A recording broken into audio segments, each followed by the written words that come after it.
This is Galactic News with your host, Eric Byte. GN broadcasting rights have been secured from the trading cartel. GI Pandora Haven City Court rules supreme and broadcastings are continued. A huge attack was launched against the Narcos-operated space. Scouts have confirmed all found structures and ships obliterated. No survivors have been located. Attacker is not confirmed, but experts suspect the earlier encountered secretive and aggressive AI faction to be responsible. And now for local news. Pandora Haven City has experienced a slow but constant growth. Social workers report that absinthe addiction is on the rise, and that would limit productivity in the future. Pandora Haven power plant is still in development.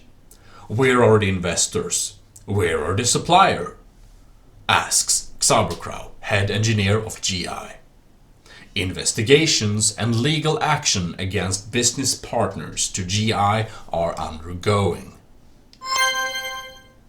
And now for our evening's special interview.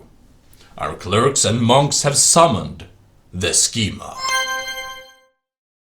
And on with us now we have Schema. Very welcome to the interview and the studio. Hello. So, there has been a lot of talk about the new planets that will replace the current ones. And these planets, people are wondering, are they randomly generated or are they handcrafted patterns by the Schema himself?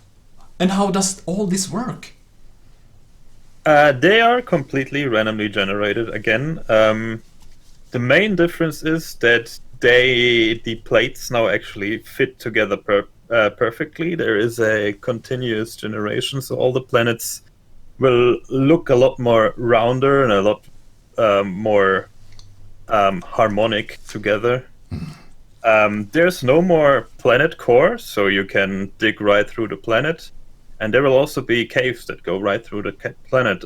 In fact, the planet snapshot build is already out, so if you want to check them out. It's a pretty buggy build, and it takes some time to get it working because you have to start it manually, but if you want to check the new planets out, you can now. Wow, that's a real paradigm shift for all the citizens. I can't wait to move in to the new updated planets. The world consists of certain defined subshapes, and are there any plans for new shapes or blocks or decorations during 2020? Oh yeah, most definitely. I want to expand on the LOD system that we already have with a special blocks. And there can be all kinds of blocks. Just the system I had in the past makes it a little bit time intensive to import new blocks, but with the new systems I have in mind, it will be much easier. And I also planned for it to make it much easier for people to put in new blocks themselves. Also for modders to add more blocks to their servers, so that all will all be overhauled at the end of the universe overhaul, probably after the universe overhaul, since it's not really part of that. How gods speak. I couldn't understand half of that, but it sounds very exciting to see new shapes appear in our world. And moving on, how spread out will the materials be with the universe update? Because as we have understood, no longer will materials be as spread out as they have previously been.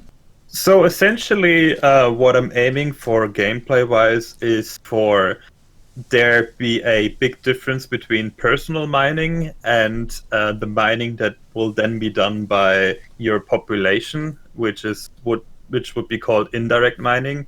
So for personal mining, you will still be able to get every single material you need for your ships. But of course, you can only get them in so much quantity. it will be enough to like build your own ship and to supply yourself. But if you want to supply your population, you kind of have to make them mine for you indirectly, which is pretty straightforward in that you just build mining stations where you put your population on, or you put your population on planets for different types of resources, and then you get those resources indirectly. I understand. So the resources generated by the general population will be different from the resources that players can mine. Yeah, there will be overlapping in terms of like building resources, but there will also be resources that are solely for maintaining your population and growing it. Interesting. And then we are very keen to know how finished is the Power 2.0 and the weapons update now? Will they change or get new features? Implementation-wise, it's pretty much finished. It's just not balanced at the moment, and that is what we're working on.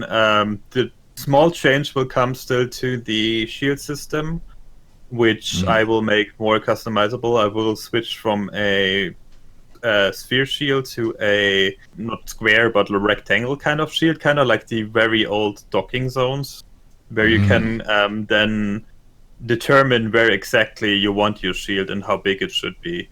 And at the minimum, it will be as big as it can encompass the whole sphere it did before. So even like if you build your ship right now with the spheres, you won't notice any difference. The only thing you can do after that is then you can customize your shields to go like front or the back or whatever there. You can make them smaller or bigger.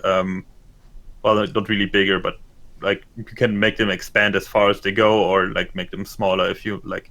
The Quickfire Initiative. What is it and what are they actually up to?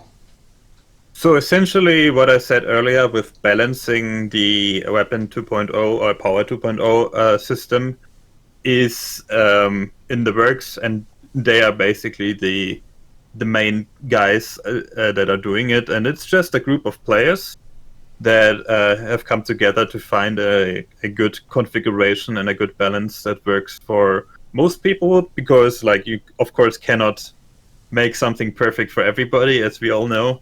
There's always going to be someone that wants something different, but they're finding something that works best in practice, since they're actually like veteran players and they play a lot and they know kind of what works. And if you want to have your own input on that, you can of course just join them. They have a Discord. Absolutely, we can put a com link down below. Will PR be a thing during 2020? PR will be a thing once the universe update is close to finishing, basically. That brings me to the next question. When can we expect the universe update to be out? Well, I'm working hard to put everything together. Right now, the game is like a car that has been taken apart, so all the single parts are lying around in my room, and I have to put them back together. There's still some things missing that I like to do on the lower level stuff, and there's also some other projects I'm currently working on. But of course, StarMade will always be my main project in that regard. So,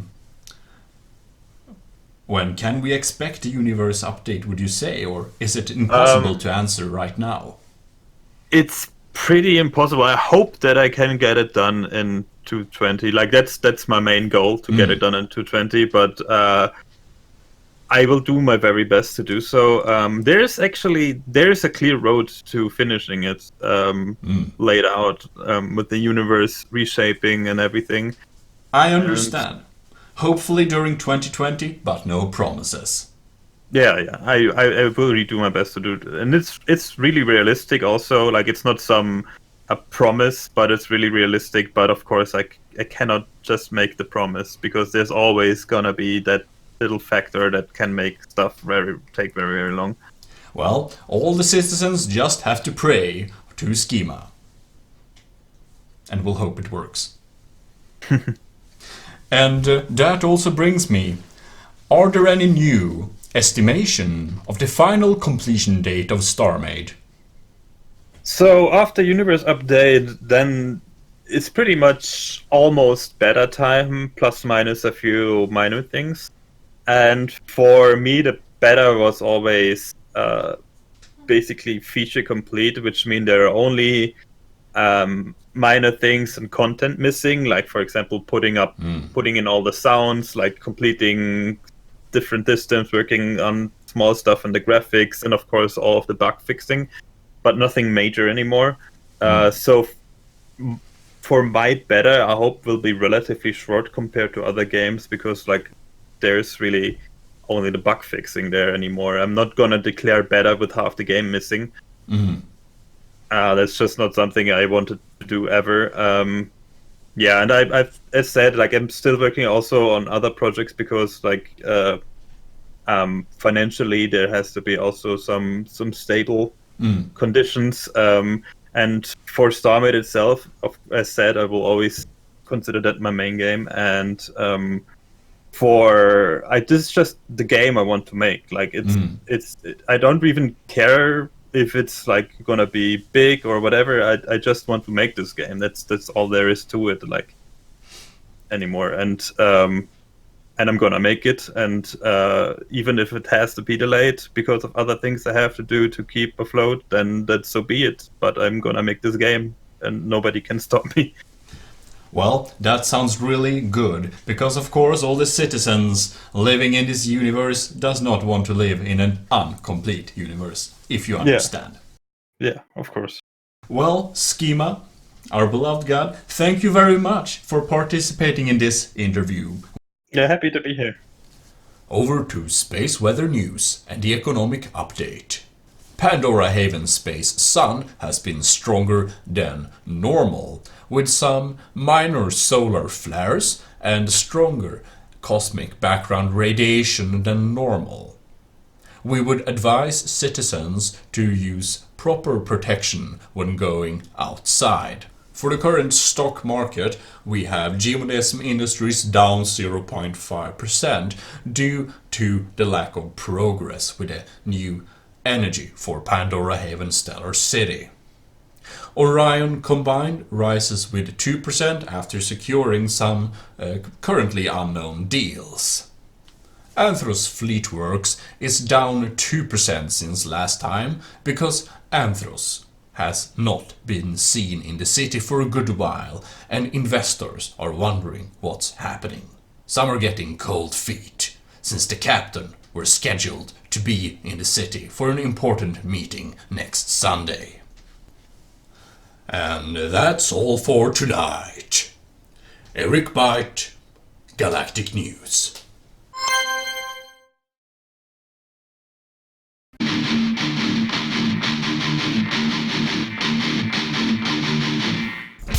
The Gmodism Industry savagely brings you the GI Enslaver. The GI Enslaver is dangerous, brutal, and dominating. No safety systems, no comfort, and an unergonomic cast seat of carbon steel. Optimized for fast acceleration, and rumbling screams of darkness from the engine. It's brutal, it's dangerous, and you need it now. Contact your Gmodism Industries representative today to get your own savagely Enslaver buy.